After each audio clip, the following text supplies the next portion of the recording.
Hello student, myself Sujan Mandavia, Standard 12 Subject Physics, Chapter 2 Electrostatic Potential and Capacitance. Chapter number 2 का lecture number 6 और in this lecture we have learned about topic number 2.6 and 2.6.1. It is the equipotential surface and the topic number 2.6.1 is relation between field and potential. Field और potential के क्या relation है उसके बीच का relation equation हम आज prove करेंगे. Okay, so let's start with the first topic equipotential surface.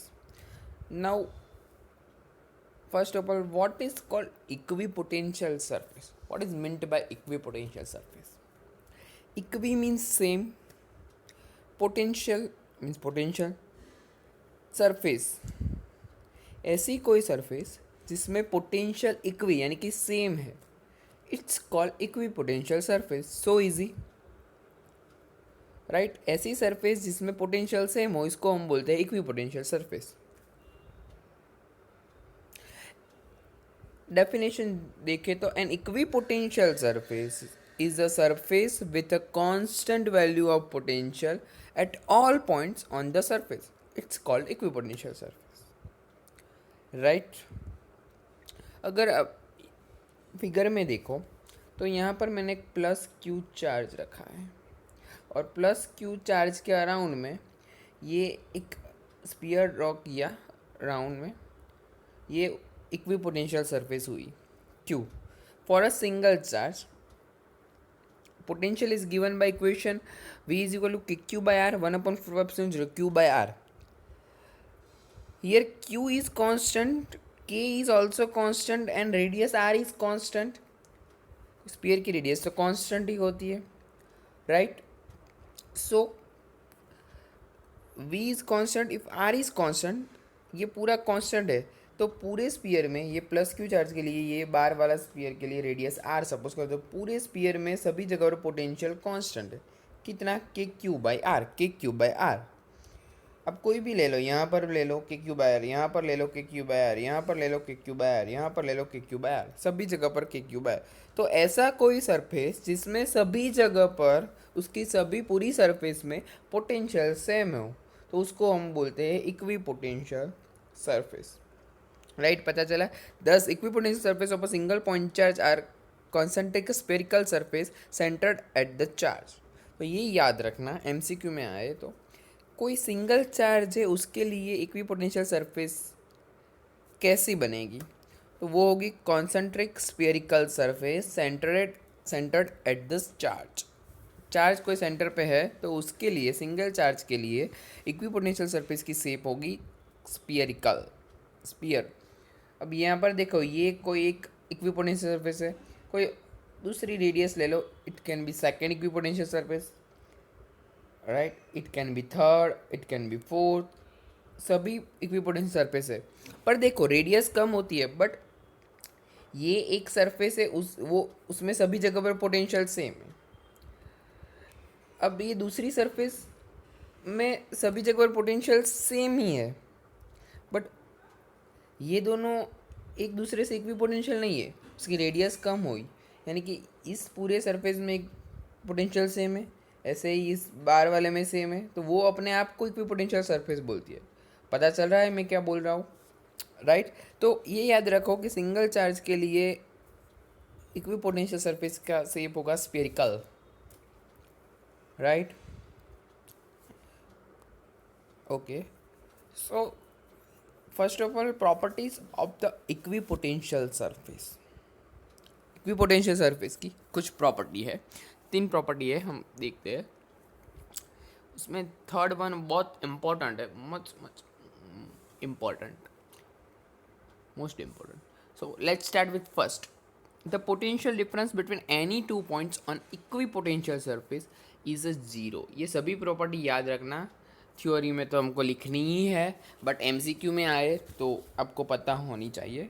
क्या बोल रहा है फर्स्ट कि potential difference between any 2 points on equipotential surface is zero. Suppose कर लो यहाँ पर एक मैंने इक्विपोटेंशियल सरफेस है, उसमें 2 पॉइंट है ए और बी. और उसके बीच का पोटेंशियल डिफरेंस हमको चाहिए, एक है और ये ए है और ये बी है। तो उसके बीच का पोटेंशियल डिफरेंस क्या होगा, ए से बी फाइनल माइनस इनिशियल करे तो वी बी माइनस वी है। अब इक्वी पोटेंशियल सरफेस है तो इक्वी पोटेंशियल सरफेस में सभी जगह पर potential same, so V B is equal to V A, so V B minus V A, difference of the potential is zero, right. पता चलता है डेफिनेशन से ही ये पता चलता है कि difference in equipotential surface is zero, always zero. Why? So in equipotential surface all point potential is same, so V B minus difference zero ही आएगा कि सभी जगह और पोटेंशियल सेम है। First is easy. Second, no work done by electric force in a moving a charge on equipotential surface. Equipotential surface में कोई charge move करे तो उसके थ्रू जो वर्क डन होता है बाय इलेक्ट्रिक फोर्स वो जीरो होता है, और through external agent work done through external agent is also zero. हम देखते हैं again, suppose one equipotential surface, here one point is A and another one is B.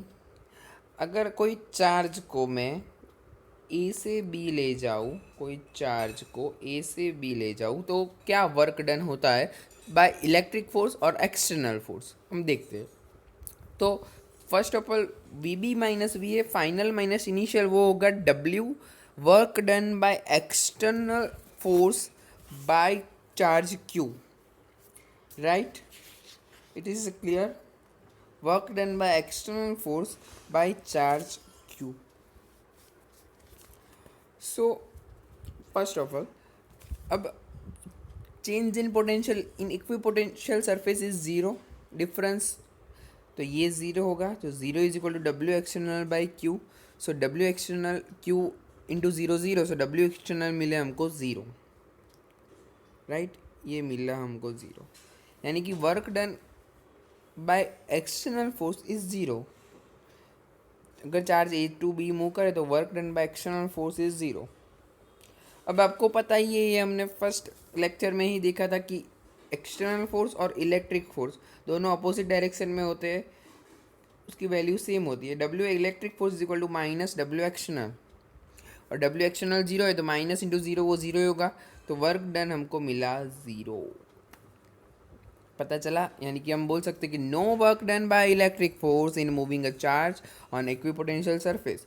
उसमें कोई वर्क डन ही नहीं करना पड़ता है इक्विपोटेंशियल सरफेस में, आपको कोई चार्ज मूव करवाना है तो, right. It is clear. Second property. Now third one is most important property. The direction of electric field E vector is always perpendicular to equipotential surface. ये माइंड में बिठा ही देना कि the direction of E is always perpendicular to equipotential surface.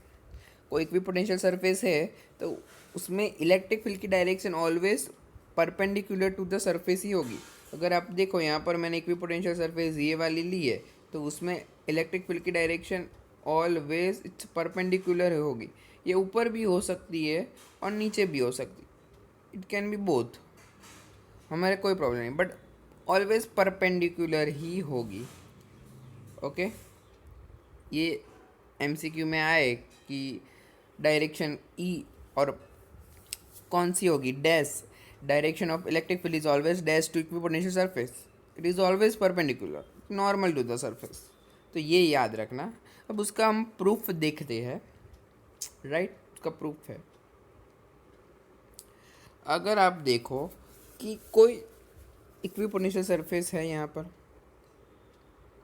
उसमें ए से B कोई charge move कर रहा है और उसका डिस्प्लेसमेंट हुआ डी आर, राइट। तो चेंज इन पोटेंशियल डिफरेंस क्या होगा, delta V is equal to final minus initial V B minus V A, और वो हम बोल सकते हैं E D R cos theta minus E D R cos theta, right. वो हमारा इक्वेशन ही है, delta V is equal to minus E D R cos theta. अब change in potential in equipotential surface potential difference is zero, so it can be zero is equal to minus E D R cos theta.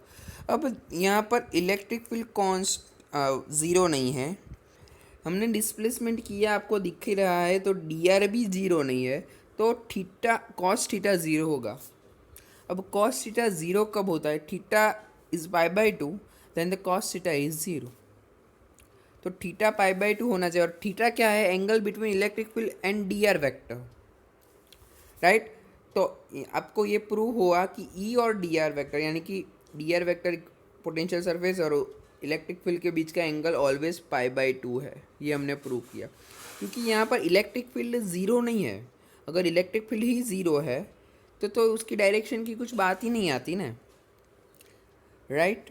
और D R vector तो आपको दिख ही रहा है, D R vector zero नहीं है, तो cos theta ही zero होगा। अगर इलेक्ट्रिक फील्ड आप ज़ीरो ले लो, तो इलेक्ट्रिक फील्ड ज़ीरो है तो कोई चार्ज ही नहीं होगा, और चार्ज नहीं होगा तो वो मोशन कैसा करेगा? कुछ बात ही नहीं आएगी। यानी कि इलेक्ट्रिक फील्ड ज़ीरो नहीं है, डी आर ज़ीरो नहीं है, तो obviously cos theta is zero and theta is pi by to. So theta is the angle between E and dr vector. So always E is always perpendicular to equipotential surface. It is the third property of equipotential surface, and it is the most important property. Okay, so there are three properties. Now ये third property का हम proof देखते हैं। हमने एक proof दिखा third property का, ये वाला। अब हम दूसरा देखते हैं कि कैसे प्रूव होता है। ये आपको थर्ड प्रॉपर्टी ही है कि for any charge configuration equipotential surface through a point is normal to the electric field at that point. Normal बोलो या परपेंडिकुलर बोलो, दोनों सेम ही है। तो ये थर्ड प्रॉपर्टी ही है, और उसको हम प्रूव करते हैं। फिगर में देखो, एक मानो यहाँ पर एक इक्विपोटेंशियल सरफेस है, और ए से बी कोई चार्ज को मूव करा रहा है, क्यू चार्ज है, और ए टू बी मूव करा रहा है। अब यहाँ पर इलेक्ट्रिक फील्ड हमने सपोज कर लिया कि इलेक्ट्रिक फील्ड नॉर्मल नहीं है, कोई एंगल पर है। हमारे को चाहिए electric field normal to the surface, but हमने सपोज कर लिया कि इलेक्ट्रिक फील्ड है वो कोई एंगल थीटा पर है इक्विपोटेंशियल सरफेस में। अब हम क्या करेंगे कि हमने एंगल थीटा पर, इलेक्ट्रिक फील्ड थीटा एंगल पर ले लिया है, और वर्क डन फाइंड करेंगे। वर्क डन इन इक्विपोटेंशियल सरफेस आपको पता ही है, by electric force is zero, right. But हम वर्क डन फाइंड करेंगे और वो ज़ीरो नहीं आएगा, और हमारी ये सपोजिशन है वो कॉन्ट्राडिक्ट हो जाएगी, इसीलिए हम बोल सकते हैं। तो देखो हम करते हैं। तो इलेक्ट्रिक फील्ड हमने लिया कोई एंगल पर यहाँ पर है, और उसके अब उसका कंपोनेंट की बात करें तो ये थीटा है, तो जिसके साथ एंगल बना है उस डायरेक्शन का कंपोनेंट कॉस, सो ई कॉस थीटा, और उसके परपेंडिकुलर वाला साइन, तो ई साइन थीटा। ओके क्लियर, ये ई कॉस थीटा और ये ई साइन थीटा। अब हम क्या करते हैं कि ए से बी कोई चार्ज को मूव करा रहा है, क्यू पॉइंट चार्ज को, तो उस पर फोर्स कितना लगेगा? F is equal to Q E, but E क्या है? उसकी डायरेक्शन का फोर्स है ई कॉस थीटा। चार्ज पर फोर्स लग रहा है ई नहीं है, ई कॉस थीटा है, तो Q E cos theta. Now work done by electric force क्या होगा? ये इलेक्ट्रिक फोर्स हमको मिला Q E cos theta. Now work done by electric force is equal to F D, आपको पता है। एफ की जगह पर हम लिखे यूनिट चार्ज के लिए हम बोलते हैं, तो Q is one, so E cos theta into D. तो ये वर्क डन हमको मिला। इलेक्ट्रिक फील्ड है, थीटा एंगल है, डिस्प्लेसमेंट तो आप कर ही रहे हैं, दिख रहा है, तो इसमें से कोई टर्म ज़ीरो नहीं है, तो वर्क डन ज़ीरो ही नहीं मिला। Work done is not equal to zero. तो ये तो इक्विपोटेंशियल की डेफिनेशन से अपोज हो गया, उसकी डेफिनेशन को कॉन्ट्राडिक्ट कर रहा है। हमने अगर प्रॉपर्टी में देखा सेकंड प्रॉपर्टी के, work done by electric force is always zero in equipotential surface, ये तो नॉट इक्वल टू ज़ीरो आ रहा है। तो ये नॉट इक्वल टू ज़ीरो आ रहा है, तो ये हमने जो इलेक्ट्रिक फील्ड को एंगल पर लिया है वो रॉन्ग हो, वो हम कभी उस एंगल पर नहीं लिख सकते, वो और always perpendicular to the surface ही होगा। तो ये आपको बताना, और आप अब लिखना है आपको कि if the field were not normal to the equipotential surface, right, equipotential surface का नॉर्मल नहीं है, it would have a non zero component along the surface, surface ने अलोंग कोई नॉन जीरो कंपोनेंट मिले. So to move a unit test charge against the direction of the component of the fill, work would have to be done. Work हो रहा है, work through electric force is not equal to zero, work मिल रहा है हमको E cos theta into D, but this is in contradiction to the definition of an electric equipotential surface. ये equipotential surface की definition से contradict हो गया. It is wrong. So there is no potential difference between any 2 points on the surface, and no work is required to move a test charge on the surface.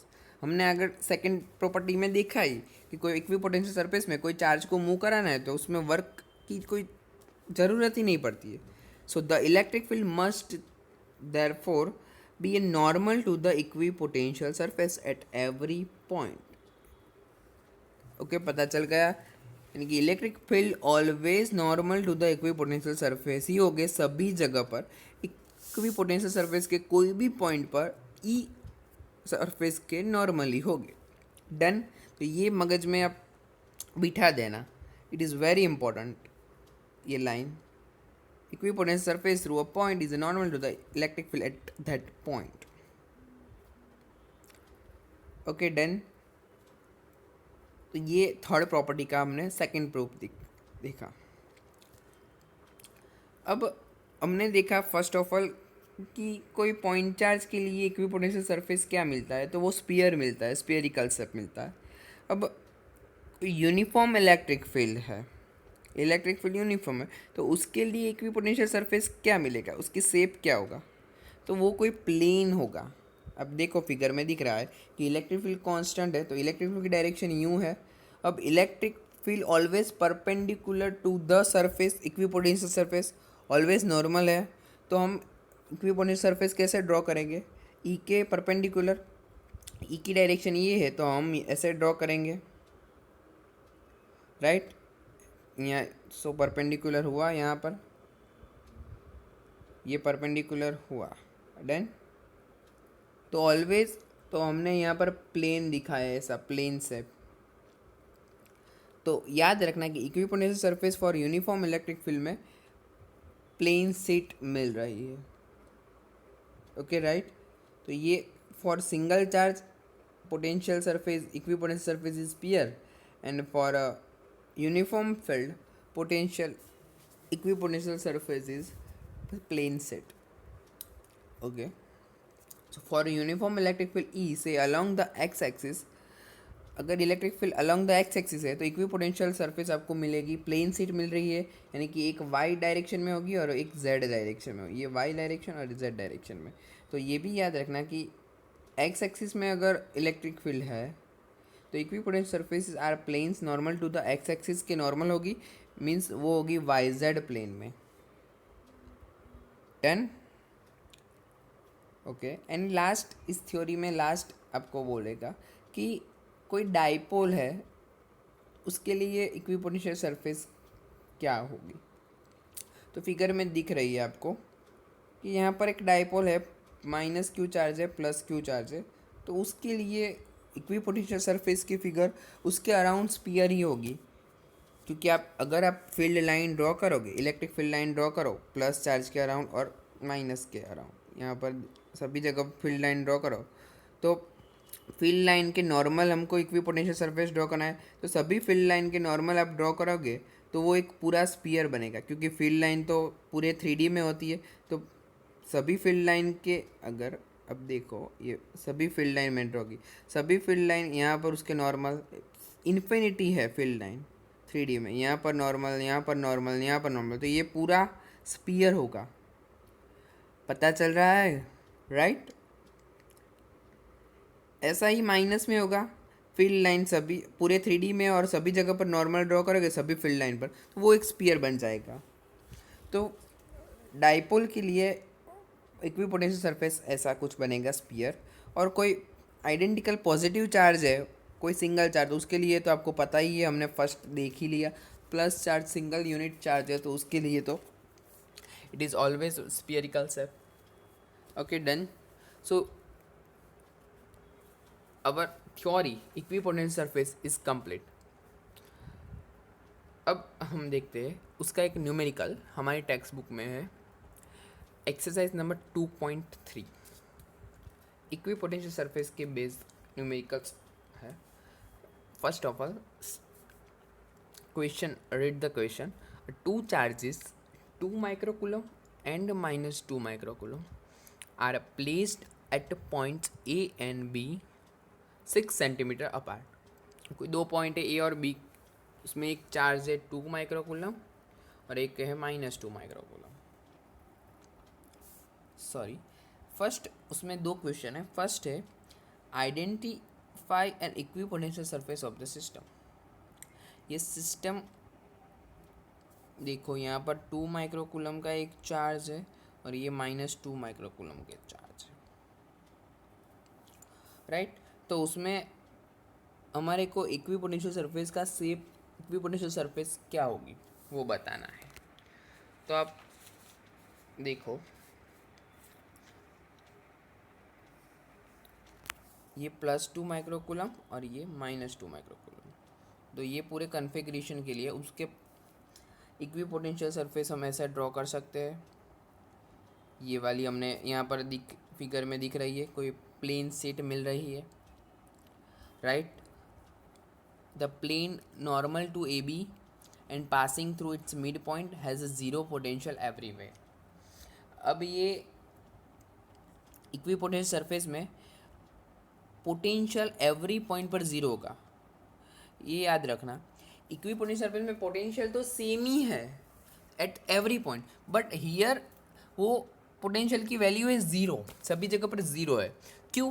क्योंकि यहाँ पर देखो, ये +2 microcoulomb है और ये -2 माइक्रोकूलम, तो ये दोनों के लिए अगर आपको याद है हमने इक्वेशन टॉपिक नंबर 2.4 में देखा था पोटेंशियल ड्यू टू डाइपोल। तो ये कुछ डाइपोल हुआ +2 माइक्रोकूलम और ये -2 माइक्रोकूलम।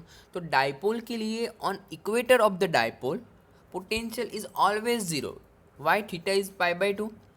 तो आप देखो, ये डाइपोल का कुछ इक्वेटोरियल प्लेन हुआ डाइपोल के अराउंड, ये डाइपोल है +2 माइक्रो, तो ये इक्वेटोरियल प्लेन हुआ। और डाइपोल के लिए इक्वेटोरियल प्लेन में पोटेंशियल इज ऑलवेज ज़ीरो। याद करो, हमने एक जनरल इक्वेशन प्रूव किया था potential for due to dipole, V is equal to KP cos θ/r²। और इक्वेटोरियल प्लेन में theta is π/2, so cos π/2 zero, तो वो हमको मिलेगा पोटेंशियल इज ज़ीरो। तो यहाँ पर ये दोनों चार्ज के लिए ये पूरे इक्विपोटेंशियल सरफेस में पोटेंशियल ज़ीरो होगा at every point. Then and now second is B is what is the direction of the electric field at every point on this surface। आपको पता ही है कि इक्विपोटेंशियल सरफेस है, the electric field is always to normal to the surface. तो ये हमने plane sheet है तो उसके लिए इलेक्ट्रिक फील्ड ऑलवेज नॉर्मल हो गया, ऐसा आप ऐसा भी ड्रॉ कर सकते हो, right, normal to the plane. Okay, but ये प्लस चार्ज और ये माइनस चार्ज है तो इसके लिए ज़्यादा होगा, तो उसकी डायरेक्शन ऐसे होगी। So always field is normal to the plane in the direction A B. यहाँ पर ए बी डायरेक्शन फील्ड होगा और उस normal to the equipotential surface. तो ये छोटा न्यूमेरिकल्स था, इजी था, बेस्ड ऑन थ्योरी था, इजीली हमने देख लिया। Okay, now new theory topic number 2.6.1, it is a relation between field and potential। हम चैप्टर 1 में इलेक्ट्रिक फील्ड के बारे में पढ़ के आए, and in chapter number 2 we have seen the potential. Now what is the relation between field and potential? Okay, see here, first of all let's see in the figure. Here we can two equipotential surface,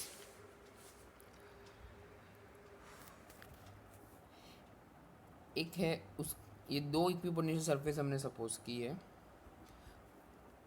उसका ये है, उसका potential है v plus delta we, और ये दूसरा है उसका पोटेंशियल हमने v सपोज किया, राइट। इलेक्ट्रिक फील्ड की डायरेक्शन है अपवर्ड, इलेक्ट्रिक फील्ड की डायरेक्शन है upward, okay. Now consider two closely spaced equipotential surface A and B, figure में दिख रहा है, with potential value v and v plus delta V, where delta v is the change in v in the direction of the electric field E. Electric field E के direction में change in the potential, वो होगा delta v। अब suppose करो let P be a point on the surface B। ये एक surface है A, उसका पोटेंशियल है V, दूसरी सरफेस है B, उसका पोटेंशियल है V प्लस डेल्टा V। अब B सरफेस के अंदर कोई एक पॉइंट हम सपोज करते हैं P point, right. Delta L is the perpendicular distance of the surface A from P। ये सरफेस A से P का डिस्टेंस हुआ डेल्टा L, परपेंडिकुलर डिस्टेंस आप बोल सकते हैं सरफेस के, राइट। यहाँ पर भी अब देखो electric field is normal to the surface, right. ये सरफेस है और उसके नॉर्मल इलेक्ट्रिक फील्ड है, वो प्रॉपर्टी है इक्विपोटेंशियल सरफेस की, वो तो होगा ही। Now imagine that a unit positive charge is moved along this perpendicular form from the surface B to surface A against the electric field. अब आप देखो यहाँ पर हम एक यूनिट पॉजिटिव चार्ज है Q, यूनिट पॉजिटिव चार्ज को हमारे को मूव कराना है B टू A। ये B टू A हम कोई यूनिट पॉजिटिव चार्ज को मूव कराते हैं और उसका डिस्टेंस हुआ डेल्टा L। तो वर्क डन क्या होगा? कोई चार्ज को मूव कराते हैं तो उसमें कोई वर्क करना पड़ेगा, तो वर्क डन का इक्वेशन हमको पता है E into E dot D R, right. हम उसका मैग्नीट्यूड ले लेते हैं, तो magnitude E, the work done in the process E dot delta L, यहाँ पर हमने डिस्टेंस कवर किया है डेल्टा एल, तो E डेल्टा एल हुआ, राइट। अब this work equals to the potential difference, unit positive charge है इसीलिए पोटेंशियल डिफरेंस क्या होगा, final minus B to A आ रहा है, तो फाइनल है VA minus VB, final minus initial, तो VA minus VB is equal to हम लिख सकते हैं E delta L, potential difference is equal to work done लिख सकते हैं क्योंकि यूनिट पॉजिटिव चार्ज है, जितना वर्क डन हुआ उसको ही हम पोटेंशियल बोलेंगे, राइट। तो ये E delta L is equal to VA minus VB। अब VA है A सरफेस के लिए पोटेंशियल V और VB है B सरफेस के लिए potential, it's called V plus delta V। So V minus V plus delta V, so V is cut out और plus minus minus, तो हमको मिला E into delta L is equal to minus delta V। तो magnitude of electric field E is equal to minus delta V by delta L. तो ये हमको relation मिला between field and potential कि magnitude हमने लिया है E is equal to minus delta V by delta L, right. अब यहाँ पर डेल्टा V है इज ए नेगेटिव, सो हम माइनस डेल्टा V रखे, we can rewrite above equation as E is equal to minus delta V by delta L और minus minus plus delta V का magnitude ले तो वो plus हो जाएगा, राइट। सभी जगह पर हम ये मैग्नीट्यूड ले तो ये माइनस का प्लस हो जाएगा, राइट। तो ये हमको एक रिलेशन मिला E is equal to delta V by delta L, right. और ये थ्योरी के एंड में दो इम्पॉर्टेंट कंक्लूजन निकलते हैं। एक तो आपको पता ही है, I think so, if first of all याद रखना, if we go in the direction of the electric field potential will be decreases. If we go in the direction of the electric field, potential will be decreases.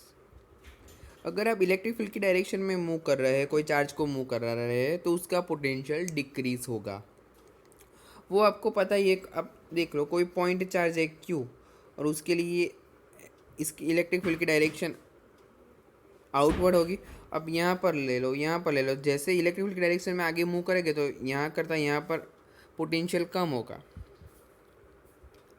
क्योंकि उसका equation ही है point charge के लिए Q bye R। अगर आप R बढ़ा रहे हैं तो पोटेंशियल कम ही होगा, राइट। तो आपको पता चल, तो ये फर्स्ट ऐसा ही कुछ है, देखो electric field is in the direction in which the potential decrease is स्टेपेस्ट।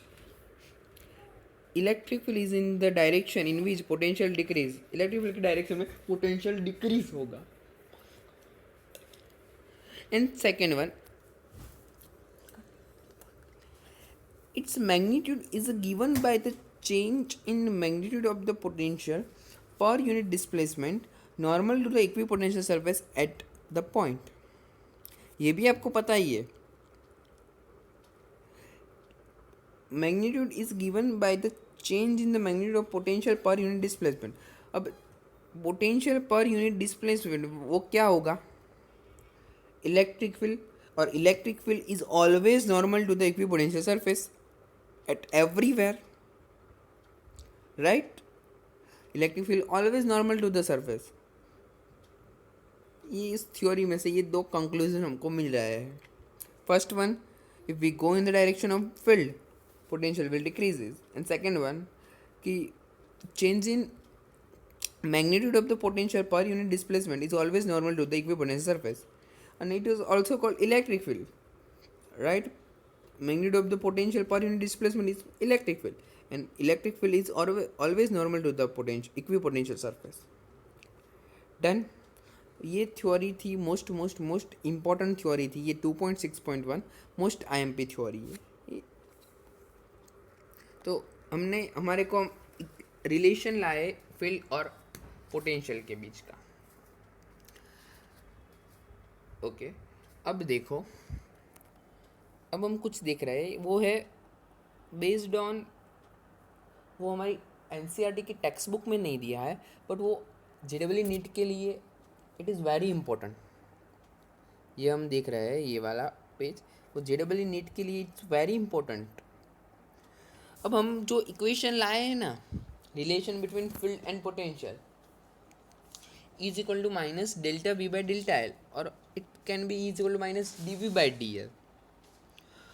वो इक्वेशन कभी राइट है जब ई एंड डी एल के बीच वो सेम डायरेक्शन में है, मीन्स कॉस थीटा वो ज़ीरो होगा। अगर आप देखें कि D V is equal to change in potential is equal to minus E dot D L हम लिखते हैं, बीच डॉट है, डॉट प्रोडक्ट है, और E D L cos theta है। अब कॉस थीटा जब 1 होगा, यानी कि थीटा 0 और 180 होगा, तो ही हम ये लिख सकते हैं कि D V is equal to E D R. तो ई की जगह पर हम लिखेंगे D V by D L और D V by D R. तो ये तभी राइट है जब ई और डी एल एक ही डायरेक्शन में है, इलेक्ट्रिक फील्ड और डिस्प्लेसमेंट वेक्टर दोनों सेम डायरेक्शन में है, तो ही हम ये इक्वेशन राइट कंसीडर कर सकते हैं। अदरवाइज हम देखें तो क्या होगा, अब देखो, if we had taken the displacement dl not in the direction of electric field but in some other direction, right, dl displacement की डायरेक्शन इलेक्ट्रिक फील्ड में नहीं है और अदर डायरेक्शन में, then minus D V by D L, यानी कि del V by D L L वो same ही है, D V by D L बोले और del V by del L, delta V by delta L बोले, दोनों सेम है, would give us the component of electric field in the direction of that displacement, right. Electric field और D L same direction नहीं है, तो उसके कुछ component मिलेंगे। अब देखो आप कि if the electric field is in X direction, अगर कोई इलेक्ट्रिक फील्ड एक्स डायरेक्शन में है, ओनली एक्स डायरेक्शन में है, and the displacement in any direction, अगर हम यहाँ पर हम 3 डायमेंशन की बात कर रहे हैं, सभी 3D में बात कर रहे हैं, राइट। ये आपकी एग्ज़ाम में नहीं आएगा बट जेडब्ल्यू नीट में आएगा।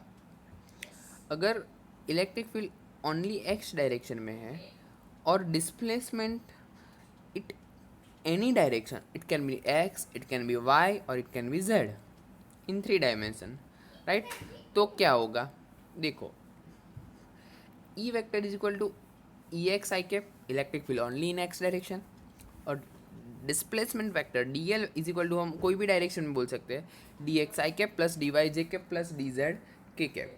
ये आपको पता ही है, हमने 11th में वेक्टर में देख के आए, कोई पोजीशन वेक्टर है आर, तो R X I cap plus R Y J cap plus R Z K cap, ऐसा हम लिख सकते हैं। अब डी वी आपको चाहिए पोटेंशियल, तो वो होगा electric field E into D L, E की minus E into D L, तो ई की जगह पर हमने लिखा E X I cap dot D L की जगह पर लिखा D X I cap plus D Y J cap plus D Z K cap. Now ये मल्टीप्लाई करोगे तो क्या होगा, I cap dot I cap 1 और I cap dot J cap और I cap dot K cap is 0, so हमको ये मिला D V is equal to minus E X dot D X, तो ई एक्स मिला minus D V by D x.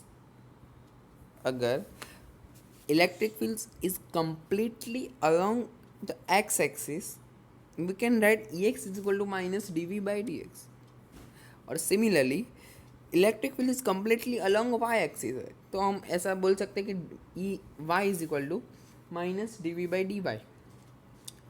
Writer similarly electric field is along only Z direction, we can write also E Z is equal to minus D V by D Z, right, ऐसा हम लिख सकते हैं। But ये तीनों complete derivative है। अब हम देखते हैं आगे पार्शियल डेरिवेटिव, वो हम देखते हैं। अब ये इलेक्ट्रिक फील्ड कोई एक ही डायरेक्शन में है, it can be only X, only Y और only Z, but electric field is in 3D। अगर कोई x Y electric field 3D में कोई पॉइंट पर है और उसका कंपोनेंट एक्स वाई जेड तीनों में है, electric field also has all 3 X Y Z component, then form of equation क्या होगा, इलेक्ट्रिक फील्ड 3D में है कोई पॉइंट ऊपर, तो उसका एक्स कंपोनेंट भी है, वाई कंपोनेंट भी है और जेड कंपोनेंट भी है, राइट, पता चल रहा है कुछ। तो उसके लिए हमारे को इलेक्ट्रिक फील्ड चाहिए, तो ये ई X I cap plus E Y J cap plus E Z K cap, तो ई एक्स क्या होगा, ई वाई क्या होगा, ई जेड क्या होगा, क्या लेंगे हम। तो यहाँ पर एंट्री हो रही है पार्शियल डिफरेंशिएशन की, partial derivative. Now what is called partial derivative, यहाँ पर हमने एक कंप्लीट डेरिवेटिव लिखा है D V by D X. अब यहाँ पर ये ऐसी साइन है, उसको हम बोलते हैं del V by del Z minus del V by del X, del V by del Y और del V by del Z. Now what is del, it's called partial derivative. अब ये पार्शियल डेरिवेटिव क्या है, तो देखो at a given point P, partial derivative की मैं definition बोल रहा हूँ कि पार्शियल डेरिवेटिव होता क्या है। At a given point P in a 3D 3 coordinate of the that point X Y Z, कोई पॉइंट पी है 3 डायमेंशन में और उसके 3 कोऑर्डिनेट हो गए एक्स वाई और जेड।